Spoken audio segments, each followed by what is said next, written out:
This podcast is part of the Frederick Podcast Network. Learn more at listenfrederick.com. That's number one. You kind of reset your Painful, tender to the touch. May also same shoulder length, and the other. Well, hi there. Welcome back to another episode of the Real Health Podcast with Brandy and Amir. I am Dr. Amir Rashidian, a chiropractor, and Brandy Rashidian is my wife and mother to our kids. I was like, I'm not your mother. Mother. Sorry. There's a movie where Yes. the line is mother, Mother? Yes. and the guy goes, "No, that's not our mother." He goes, "Not mother." Thank you. Good So, movie. By the way, it's a very welcome. good movie. It's called Dirty Rotten Scoundrels. It's an It's old one. very funny. Yes, Steve Martin. Coming back to this, the Real Health Podcast is where Brandy and I take the latest news and information from mainstream media. We read it, we summarize it, we discuss it, we give you our perspective on it. We tell you how to use it in your life with the purpose of to helping you feel better, get stronger, live longer, and feel younger. And today we have a lot of interesting articles. That will not put you to sleep. Mostly about, yes, good. Mostly about sleep, which will keep you awake. Yes. But how you doing? How's your week? My week is good. Yep. Nothing special? Well, there was no snow this week, which we Right. had anticipated. I thought we'd be covered right now and home in our blanket watching a movie, but we are not. We are recording. It's cold, though. It is chilly. It's very chilly. My coffee froze, Oh. which was not this one. This one's hot. Oh, good. But the one I left in the car literally turned solid. Oh, wow. And that, I don't think that's ever happened. Yeah. In a thermos. Oh, that's impressive. Yeah. Yeah. I had like half of it left and it froze. I wasn't going to drink it, but Well, thank goodness. yeah. But now you have a nice coffee. There was a whole new meaning to the term iced coffee. How did you sleep? Speaking of sleep. I've actually been sleeping pretty decently. Good. Yeah. But these articles have really made me start thinking more about quality versus quantity of sleep. You know what I wrote in the book? I know a lot of what you wrote in the book, but you can refresh me. There's a phrase. I said, how you sleep is more important than how long you sleep. Well, that's what they're saying too. So I think you were spot on There and you go. before your time. That's right. 2022. That's right. Way back. All right. Should we get started? Let's do it. All right. This first one, Washington Post. I'm glad you have good eyes because this print is very small and blurry.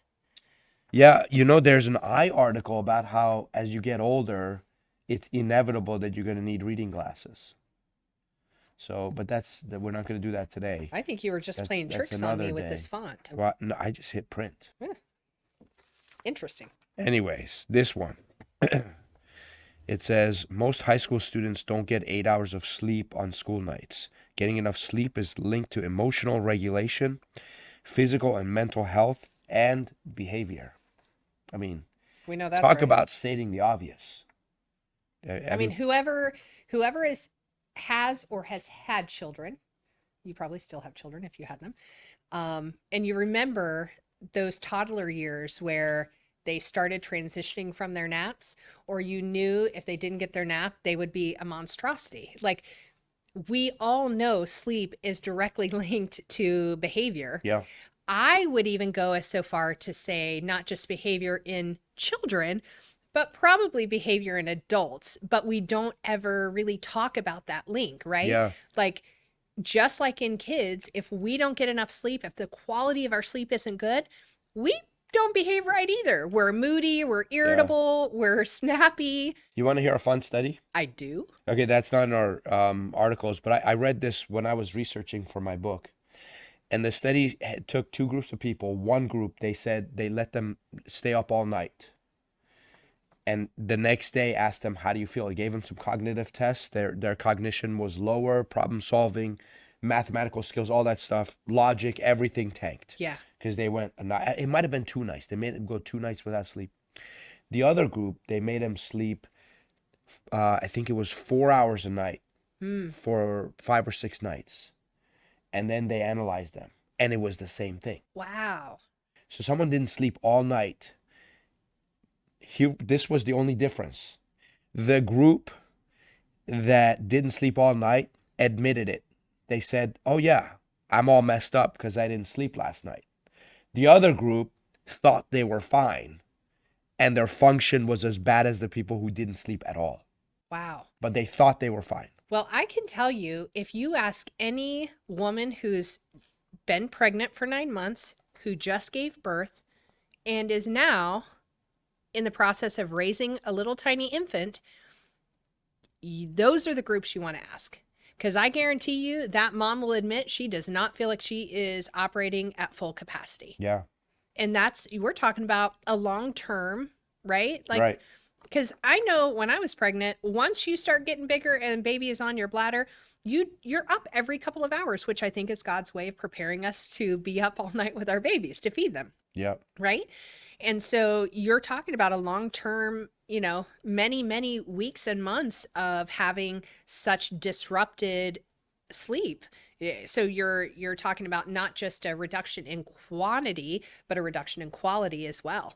And I know I could not ever find my words. I think I still struggle finding words that I want to use. I don't know if I've ever gotten back to where I was before that sleep interruption. I'm not blaming it on the kids. I'm blaming it on the sleep, but still. Good news is women who have children are less likely to get cancer. Woohoo! That's a different study. We may report on that sometime. Yeah. All right, back to this. So this is about high school kids. So Yes. These aren't people, hopefully these aren't people who are having kids. Well, unfortunately, some of them are, but they are that's kids not themselves. In 2023, only 23% of high school students got at least 8 hours of sleep on an average school night, according to a survey of adolescent health and well-being from the Centers for Disease Control and Prevention that charted a decline in students' health, lifestyle, behavior between 2013 and 2023. Now, those are significant years. They are. What happened in 2013? Well, when I start seeing studies like this, and there's like an actual range that they're doing the study, and they go, oh my gosh, there was a massive increase. And I go, okay, what happened that year or the year before? Yeah. Because to me, I go, there has to be something cultural or something that's happening environmentally that is creating that, because people don't just change that rapidly, right? So what is it in our environment that is causing these changes? So I have a lot of fun with chat. Chat and I chat often, and because it's one of the fastest research opportunities. So I put into chat, tell me what were some of the factors. Oh no, before I did chat, actually, sorry, I looked up what happened in the US, what were some of the big things in the news in 2012, 2013. And funny enough, here is what I found. In 2013, wearables actually became extremely popular. So now we're talking about, when we all know there's energy that's emitted from all of our technology, right? Most of the studies have found that the energy that's being emitted from our cell phones, Wi-Fi, these wearables are not healthy. They're impacting our health negatively. So those became more popular, which means teens, right? We see teens that are like going in and buying all these skincare regimens for like anti-wrinkle, and they're like 12. Yep. So we know that while most of these devices and items were not created for teens, we know that the marketing of all of these groups target that age range, right? Because they want to get them young. The other thing that I found very fascinating is what happened in 2013. Are you ready for this? Okay, teens, if you're watching, I know you're probably not watching us. Sony, PlayStation 4, and Xbox One hit the market in 2013. It was the first time in 7 years that a major console had been released. Wow. You cannot tell me that did not impact the sleep patterns of our teens dramatically. Our second son hit the market at that year too. It's 100%. And actually, Sean and I were talking about this, and Sean said that there was a specific game that came out, he thought, that year too. Well, he's going to fact check it, but somewhere around those times, we think that maybe Grand Theft Auto came out as well, which we know was like huge. But he's going to fact check that for us. Also, September 17th, 2013, our birth months. So that's huge. And then also iPad Air and Chromecast were also released. So it was a really big technology time frame. And then also I took a look because, I'm not a huge person when it comes to like drugs and things like that. So I also now, and I'm not saying that any of these drugs were slated to be given to teens or anything else, but I did find it very fascinating that in 2012, leading up to, 2013, we released the highest number of pharmaceuticals that we had ever released in 15 years. So we meaning the CDC and the FDA, whoever's in charge of this is the ones that approved these pharmaceuticals, largest number in 15 years. FDA stands for favorite drug agency. Yeah, something like that. So I thought that was fascinating. So I think that there are definitely, I didn't even dive into food, right? Like, who knows what else was released into our food sources. I will tell you that it seems like around that time frame, chat actually pulled up that that the other factor could be the increase in caffeinated drinks. So that's when a couple of big energy drink really hit the market. So there was one, that's red. Yeah. And that's been around, but I think the consumption was at a very high level then. And then there was another one, like if you're scared of monsters at night, you don't want to drink this energy drink. That's right. So anyway, just some other things I thought were really interesting. Chat also thought that some of the cultural and social shifts, such as like 24/7 connectivity, to the internet, social media, that whole fear of missing out, like all of these things, the cultural things that our teens deal with and that have been like amplified due to electronics and social media. Are we surprised they're not sleeping? No. We should not be. They have access to so many things. How long does our high schooler sleep? Well, let me tell you, what's really fascinating is this week, he goes through cycles where sometimes he has a hard time falling asleep at night, which we know can be a hormonal thing, but we know also social media, phones, all that plays a role. But here this week, he's actually been going to bed at an earlier time. A lot of times he'll be back in our room, like wanting to chit chat like 4 or 5 times. And so he's been asleep prior to us ever going up, which has been a long time since that's happened. Yeah. And he's been waking up before I can even go in and wake him up. I noticed that. This week, he gets up with his own alarm clock. I don't even know who he is this week. But that's teenage life. He turns 15 in a couple weeks. Oh my gosh. 15. Our baby's getting big. He's been big for a while. Well, he is. He's almost 6'3", so he is big. Across the survey period, there was a decrease in the percentage of high school students getting 8 hours of sleep at night from 32% to 23%. In a glimmer of good news, the percentage held steady from 2021 to 2023. As with other aspects of the report focused on nutrition and exercise, female students were less likely to exhibit healthy sleep behaviors. In 2023, 22% of teen girls got at least 8 hours of sleep versus 25% of boys. So girls sleep less. Maybe more of them were up playing Grand Theft Auto. Girls are playing that game? No, boys. I don't know. Girls are probably playing it too. Girls sleep less. So what are they doing? It says girls sleep less than I boys. thought girls slept more. No. No. Adolescents from all races. So from 13 to 23, adolescents from all races and ethnicities slept less according to CDC. It breaks them down to like different races. Do you want to know? No, like I don't think black it's that students dropped from 30% to 19%. Hispanic students dropped from 33% to 24%. And Asian students dropped from 28% to 19%. It's actually all very close. Yeah, black students dropped the most. Mm-hmm. Probably 2%.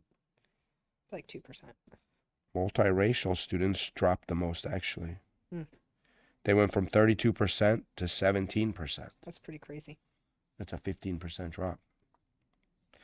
Most teens need about 8 to 10 hours of sleep each night, according to CDC. The report linked adequate sleep duration to better emotional regulation. Gosh, teens need that. Physical and mental health, teens need that. Attention, teens need that. I need to keep saying learning and behavior. On the other hand, too little sleep increases the risk of chronic diseases such as type 2 diabetes, heart disease, high blood pressure, and stroke. So I guess the bottom line is sleep is so important to not just our cognitive health and abilities, our emotional regulation, but also reduces, when we get enough and good quality sleep, reduces a lot of major risk factors for terrible disease processes. Yep. This is something that you can control. We are not talking about getting sleep with the aid of sleep aids and stuff like this. So Right. can you speak to our listeners about like how to get good quality sleep? What do you talk about in the book? Because there are certain things that we need to be doing. Like if you work night shift, getting good quality sleep is much harder for you than it is for the average person because you're battling daylight when you sleep. There's like so many things. Your circadian rhythm is going to be a little bit different or off. So what can we be doing to get good quality sleep No caffeine in the afternoon. past Cold. like 3-4 o'clock? I guess it depends on how sensitive you are to it. Depends, yeah. How your it body depends. metabolizes it. I try to keep my coffee before 3 p.m. Because coffee has a 3-hour half-life. Some people say it's longer. And I guess it depends on the type of coffee too. Right. So, but either way, yeah, I would say just if you have trouble sleeping, no coffee afternoon. Yeah. Just noon, don't drink coffee anymore. If you don't have trouble sleeping, probably 2 or 3 in the afternoon is okay to have a second cup. Cool the house down to, I don't know, between 65 and 68 degrees, depending on your tolerance. Couple hours before you go to bed, that causes your body to release melatonin. Dim all the lights before you go to sleep. And Consider shutting off the TV and yeah, any blue light. no screen time, 30 minutes to an hour before bedtime. least, yeah. That would be really nice. And, just use things to unwind. Reading is good, but don't read Music. like crazy stuff. Light music, nothing that, I would say if you have trouble sleeping, don't exercise too late in the day. Because that increases cortisol. You want cortisol to be low. And then there's things you need to do in the morning too, like early morning sunlight helps you sleep better the next night. Yeah, and most people don't think, they never connect Yep. the rhythms of waking to the rhythms of being able to fall asleep. But everything you do from the time you wake up impacts the quantity and quality of your sleep. Yeah. Don't take too much melatonin. That backfires. Yeah. A lot of people, you should really take like 1 to 3 milligrams of melatonin if you If need at all. it. Your body produces melatonin when it's cold and dark. So just make the house a little colder, a little darker. And then when you're sleeping, try to keep it pitch black dark if possible. It's funny because our kids, when they can't sleep, what is the first thing that they do? They come down and ask us to turn the temperature down. Yeah. It's just automatic. Yeah. Like that's their own body. Right. They have no idea Right. about, we haven't actually gone into the applications of quality sleep with our children. You know what I mean? We Right. don't talk about that necessarily. We Yeah. talk about a lot of things, but that's not a dissertation they've gotten yet. So for them to naturally go, I needed to be cooler. The body is telling him that. Right. And guess what? They're listening to it. Yeah. It's pretty amazing. So this article says quality versus quantity, untangling sleep issues tied up with ADHD. New research on slow wave sleep may have implications for others battling insomnia, including people with anxiety and depression. Parents and doctors often think about children's sleep all wrong, said psychologist Jessica Lunsford Avery. Instead of focusing on quantity of hours, they should pay more attention to quality of rest. Well-meaning parents and physicians frequently assume a child who is sleepy during the day or having difficulty thinking or regulating emotions need to spend more hours asleep, says Lunsford Avery, an associate professor of psychiatry and behavioral sciences at Duke University School of Medicine. Yet, when the child is suffering from insomnia, trouble getting to sleep or staying asleep or not feeling rested after sleeping, the answer is more nuanced. Lunsford Avery is one of a growing number of researchers studying the importance of a key feature of insomnia, insufficient slow-wave sleep. The term refers to deep restorative sleep stage in which brain waves slow, breathing decelerates and steadies, muscles relax, and waking becomes harder. You know what this reminds me of is hypnosis.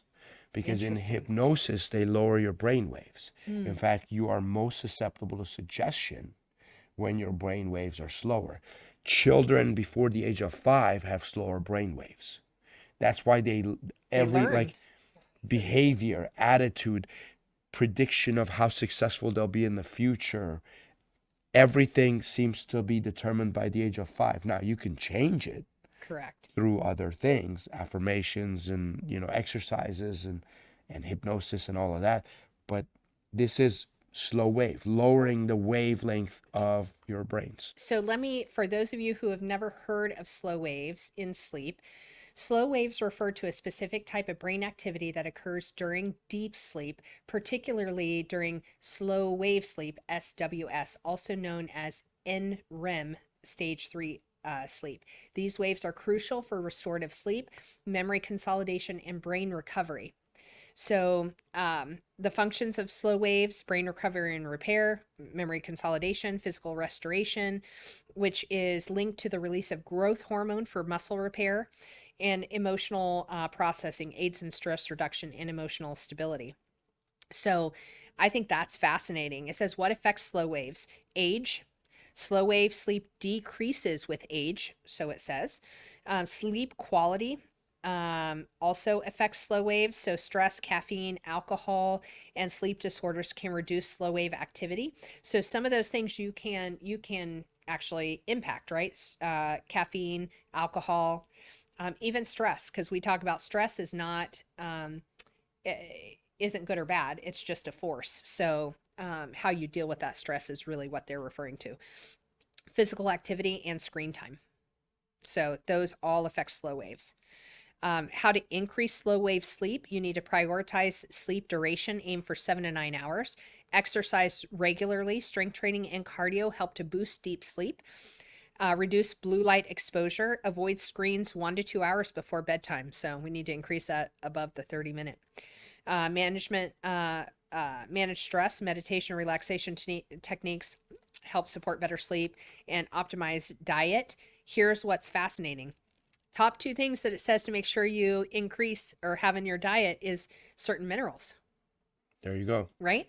So zinc, magnesium, and protein rich. Who was that doctor we were listening to who said most diseases are a result Dr. Barbara O'Neill. Barbara O'Neill said most diseases are a result of mineral deficiency. Yeah, which is just fascinating. And we also know that mineral deficiencies in children, and we've mentioned this before, actually mimic ADD and ADHD symptoms. It doesn't mean that they have it. Right. But often... In fact, by definition, they don't have it. They just have a mineral deficiency. Correct. But how often do you guys think that goes misdiagnosed? Yeah. I would say probably more often than we'd all like to admit. I do not believe that children at certain ages should even be going through that diagnosis. There's such a broad range of how children develop and at what stages and time frames.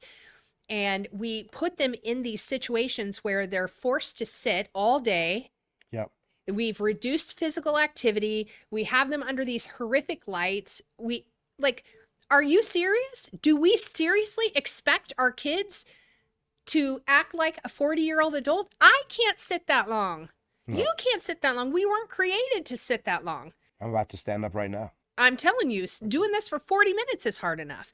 So I really think that that we've created this whole ADD, ADHD. And when they talk about the rise of ADD and ADHD, it is such a misnomer because we have changed the definition of all of these. Yeah, the criteria for diagnosis Has constantly changed. changes. And so when that happens, we end up lumping all of these other diagnoses And in. in fact, it boils down to the teacher gets upset with the kid because the teacher can't handle the kid, and they tell the parents your kid has ADHD, and then the doctor prescribes it. Right. And if you don't have a parent, like I'm sad because I know someone who's dealing with this right now, whose son is in kindergarten, and the teacher, and this, her son, I know him.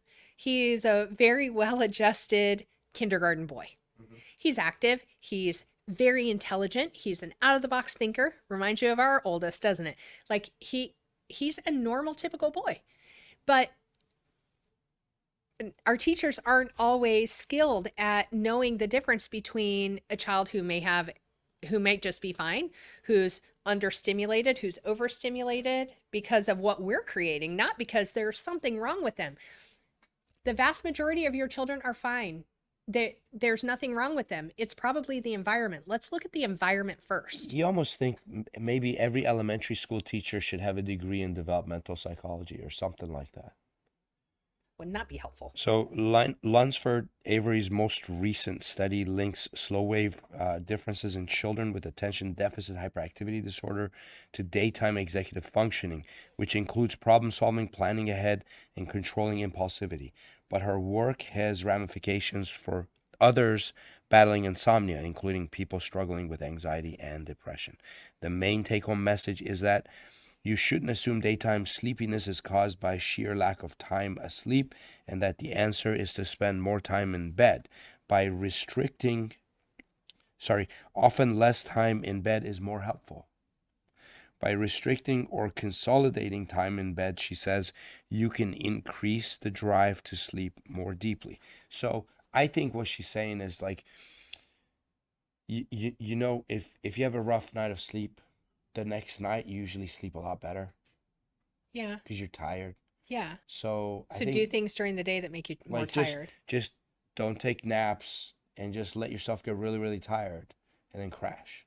Although there's another component to that, because I'm just telling you what I think she's saying. no, I understand. And I'm just saying, if that is her thought process, what I would contest is when you keep children up too long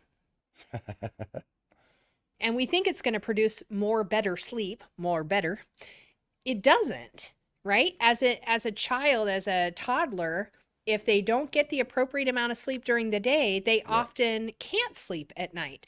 So what I want to know is, why would it be so vastly different for adults? Now, I'm not saying that everyone should take a 2-3 hour nap at 4:00 in the afternoon. Ludicrous, right? We wouldn't do that. Well, some people probably do, and they struggle with sleep at night.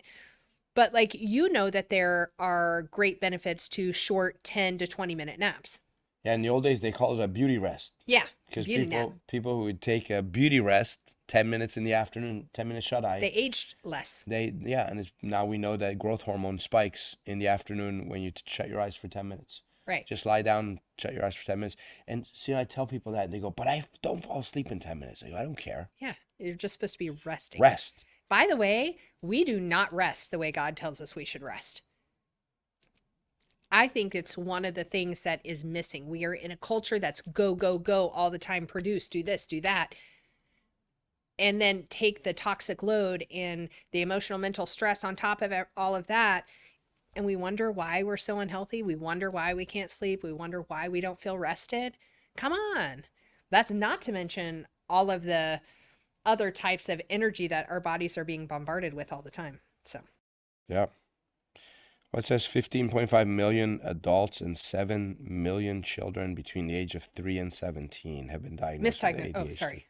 Oh, diagnosed, not misdiagnosed. I can't imagine diagnosing a 3-year-old with ADHD. What gives you the right To to label a child label at a that age. 3-year-old? It's so frustrating. I'd be worried if a 3-year-old didn't have ADHD. That's what would worry me. Same. Like if you can actually regulate effectively at 3 years old on anything, that would be fairly impressive. You're not supposed to have those kinds of skill sets. It's a skill set. Yeah. Regulation is a skill set. Yeah. Mm. I mean, how do you define ADHD? Is like hyperactivity, impulsiveness, inability to stick to deadlines and times. I'm like, Sounds like every so child I've ever met. Speaking your mind, Yeah. saying things that are inappropriate, like all of those things That's me sometimes define still. ADHD. And yet you want a 3-year-old not to do those things. Doesn't make any sense. How do they learn not to do those things? Right. I don't know if I want to read the rest of this article. It is really hard sometimes when you get frustrated at the content but we still have to read it for you. It's basically, it says a lot of it stems from poor sleep. We still don't really know, at least some cases, ADHD is causing sleeplessness. So they're saying ADHD can cause sleeplessness also. So I know chicken or that the egg? the drugs they put them on keep them from sleeping properly at Yes. night. That's why, go back 3 or 4 episodes, we talked about saffron. And saffron, research showed, was more effective than modern ADHD drugs. Yes. And you take it at night because it improves your sleep, and then you have less ADHD during the day. Very cool stuff. Oh, I forgot to see how I felt the other day because I took some saffron at night. I've been taking it every night. Well, 2 nights in a row. You feel better? I'm reading better. I don't know if that has something to do with it because I have dyslexia, but like I feel like I'm reading a little faster. That's nice. I still fall asleep if I read more than 6 sentences. He's such a grandpa. All right. Well, there's a doctor named Sandra Kuij. It's a good name. She's a psychiatrist and founder of some European network, Adult ADHD. And anyways, her colleagues and her have shown that people with ADHD tend to have different circadian rhythm than others, leading many to feel more awake in the evening and more sluggish in the morning. Yep. I don't know. Like, I don't even believe when people go, I'm a morning person or I'm not a morning person. I think those are self labels we give Self-proclaimed. ourselves because it becomes a self-fulfilling prophecy. Well, or we've done the things that create that Yeah. reality. Yeah. Do you know what I mean? So like if you give me someone who says I'm a morning person, I get sleepy in the evenings, all that. But I go, okay, your favorite musician is in town and a concert's going on right now, and guess what? We have VIP tickets and backstage passes. Get dressed, we're going. That person who's tired and sleepy in the evening, Just got they are energy. not gonna say, I wish it was at 7 in the morning. I'm I a would morning go. person. Yeah, you're Really? right. Like you would jump out of bed or off the couch. You'd get dressed. You'd stay up till 4 in the morning. You'd go to the after party. You'd have a great time. Some people will argue and say, oh, yeah, I could muster that, but that doesn't mean that that's going to be my norm. And then you have the people who are like, they're not morning persons. And yeah, and then you have to take a red eye to go to your favorite destination for vacation. No problem. You get out of bed just fine.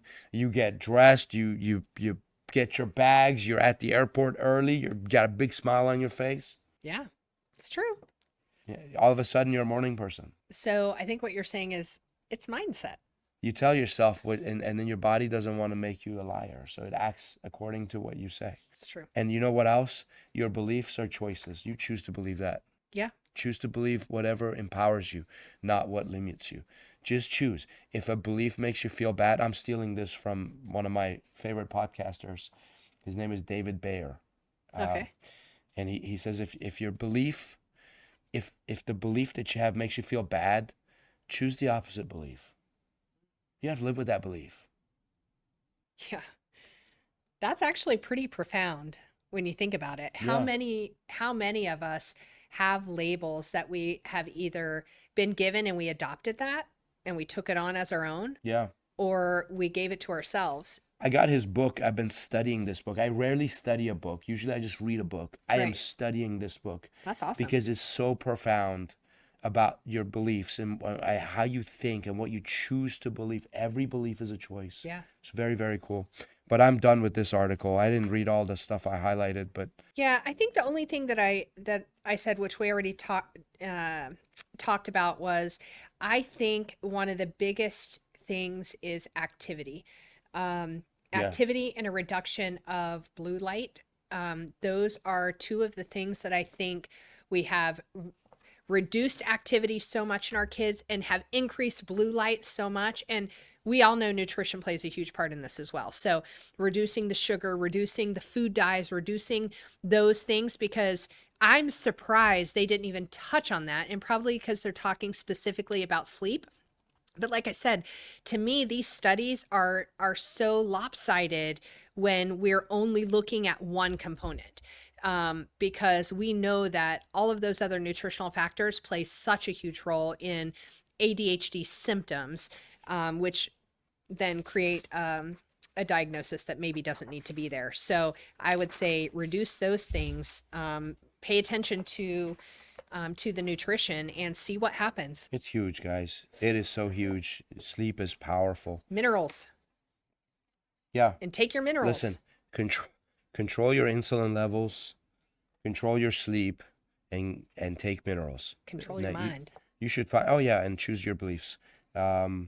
Minerals are found in vegetables, things that grow out of the ground. Yeah, and if you have a hard time getting vegetables into your child because they're a picky eater, I get it. I have one of those. There are great supplements that you can get, and you can give to your kids. You can take yourself. Yeah. And they're not expensive. Good quality ones are not Doctors expensive. Research is a company that has one called Vitamin Mineral Complex. It has your vitamins and minerals. It's whole food based. It's all coming from regular actual foods, not fractionated, not synthetic. Or Mintran from Our Mineral Tran is also from the same company, and then Mintran from Standard Process. Standard Process. Trace Minerals from Trace Standard Minerals, Process. yeah, and there's plenty. Just make sure it's good. You know, there's so many trace minerals that the body needs. Now, this one is interesting. I thought I was expecting more from the article. Yeah. And it disappointed me a little bit, but it's good topic for conversation.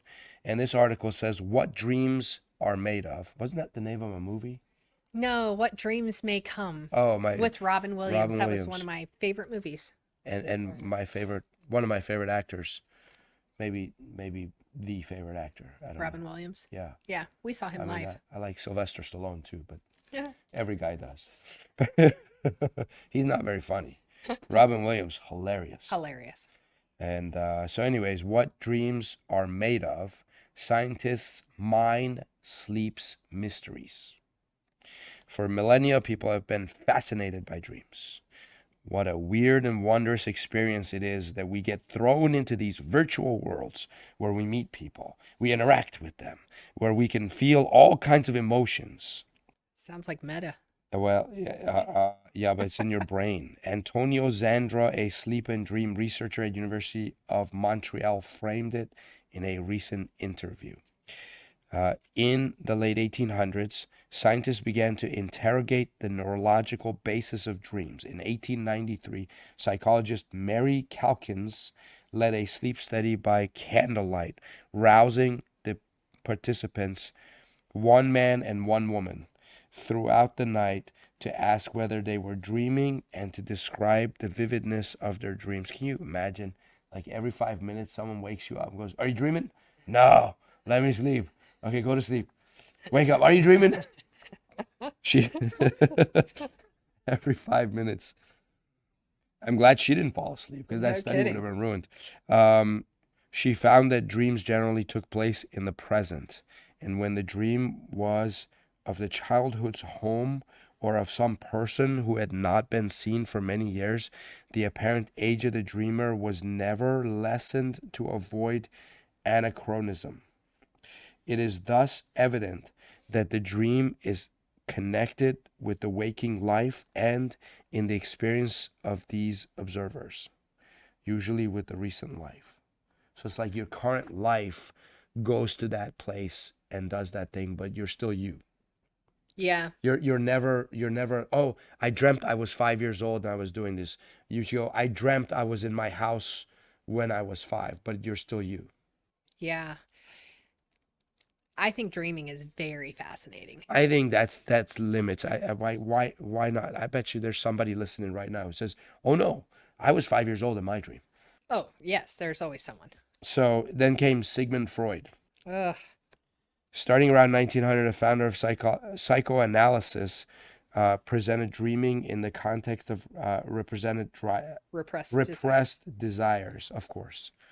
Tell me about your mother. Freud wrote, for instance, that some anxiety dreams originate in psychosexual excitation, in which case the anxiety corresponds to repressed libido. And if someone dreamed of a still living family member dying, Freud believed the dreamer has wished them dead at some time on or other during his childhood. Sorry, I'm not much of a Freud follower, so I think most of his stuff is a little bit bogus, but that's me. This guy is the founder of psychoanalysis. Which should tell us something. I'm just not a huge fan. I'm not going to discredit him. I mean, I'm not disagreeing with you, but I'm not agreeing either. I'm just saying this guy, why do so many people believe in his stuff? Mm-hmm. Of course, I don't want to sit on a couch talk about my mother for an hour. And my mother doesn't want me to do that either. No mother does. Interest shifted back with the 1953 discovery of rapid eye movement, sleep, and the subsequent observation that when people are awakened from REM, they often have vivid dream recall. Research since then has shown that dreaming can happen during many stages of sleep. Even people who have brain lesions or take medications that all but eliminate REM still dream.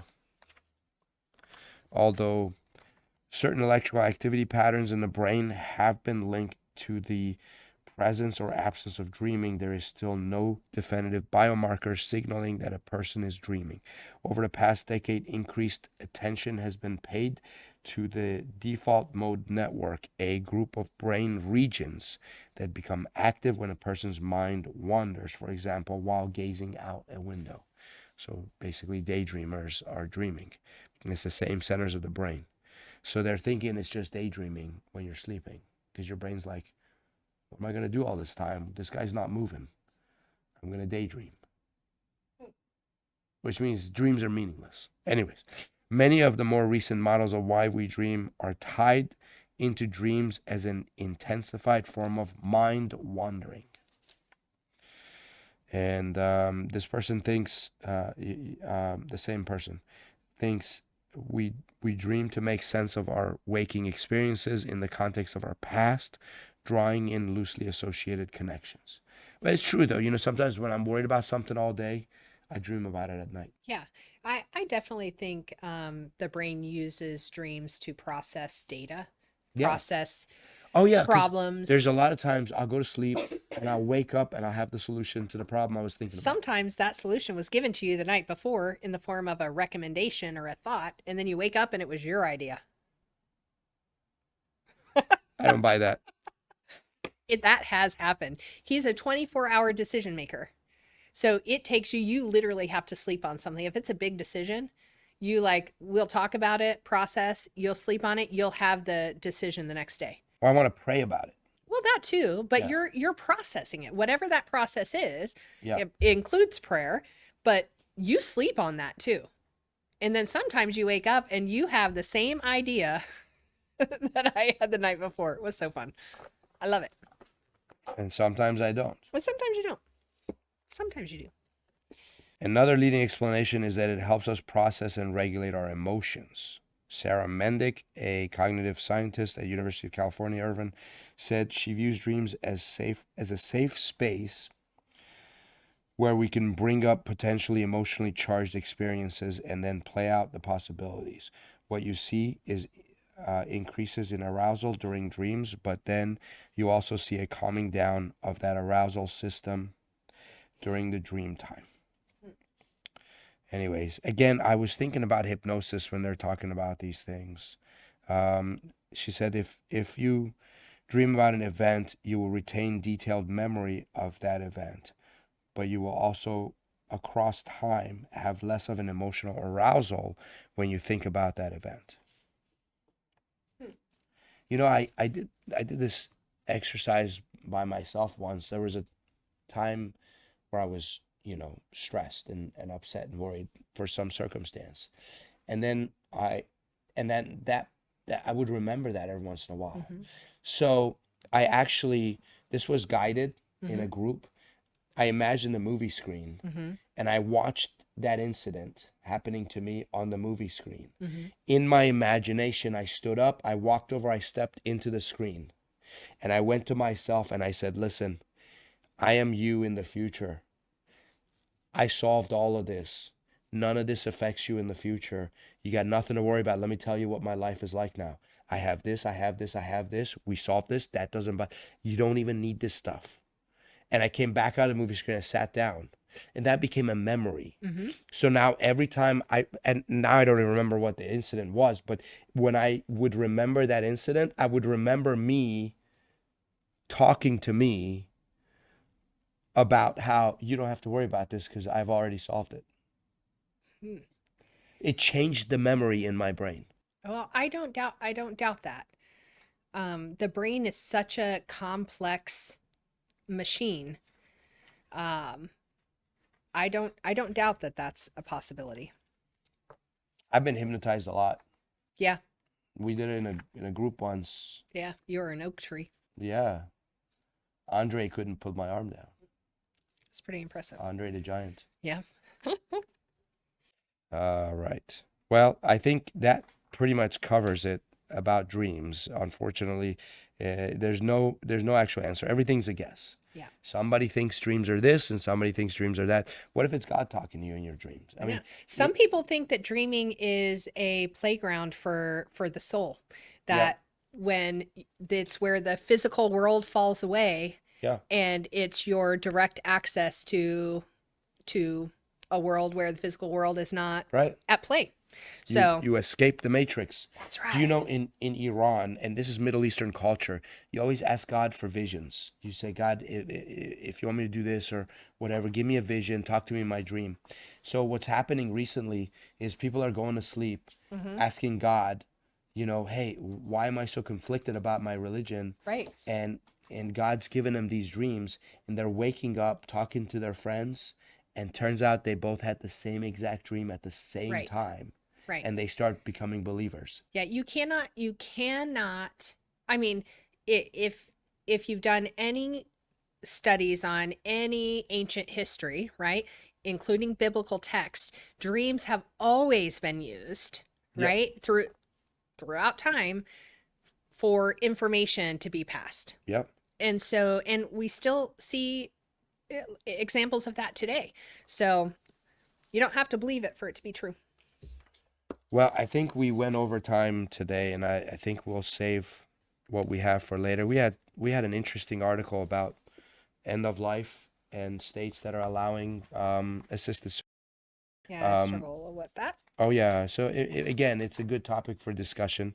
And then how your sleep changes as you age, and how your eyes change as you age. So maybe we'll hit up some of those on the next podcast. Yeah, and I have a topic I really want to cover at some point, because I think I was talking with Sean today about all of these different types of energy that get emitted and how it impacts our bodies and our brain. Yeah.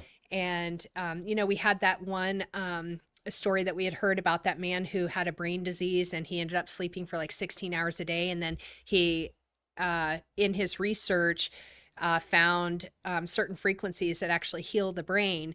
And I've been doing a lot of research on like sound frequencies and how those impact the body, but there are also other types of energy. We did a whole study on voltage too. I mean, that's along the same lines. Yeah. The body's voltage determines how many times you get sick and how often you get sick, how bad you get sick. Yeah. Well, you want to lead with that next podcast? I think it would be really, really fun. I want to talk about brainwave entertainment and consciousness and the healing effects of sound. And I mean, we could go into some crazy fun stuff with that. Let's do it. Yay. All So right. stay tuned. Come back and visit us next week, and we will dive into some really fun, maybe a little bit weird topics, because this is stuff that most people don't talk about. Yeah. And so we want to thank you for giving us this opportunity to share this information with you. I mean, we do it anyways. We just love having you as part of our lives. Yeah. To be able to bring it to you and talk about it with you. We enjoy this. Hopefully you enjoy it too. Oh, I have an update. Yeah. The young lady who, one of the girls we were talking about that had cancer. That's right. That had the squamous cell carcinoma in her jaw. She's doing wonderful. She is home. She had a great set of physicians up north that actually did the surgery. They had to take out part of her jaw. They took bone from her leg in order to rebuild that, and she's doing wonderfully. I was worried she'd have to have like her mouth wired shut and whatnot, but they did not do that. And so right now, I think they are going to do a little bit of radiation, but they had great margins and whatnot. So her prognosis is looking really, really good. So that was a huge blessing. We just got that information last week. So that's good. Happy news. Praise God for that. On that note, remember the Real Health Podcast is presented by the Frederick Podcast Network and can be found on listenfrederick.com among all the other favorite platforms that you have. So continue supporting us, please. We appreciate you, love you, and we'll be back. Bye-bye. See you next time. This podcast is part of the Frederick Podcast Network. Learn more at listenfrederick.com.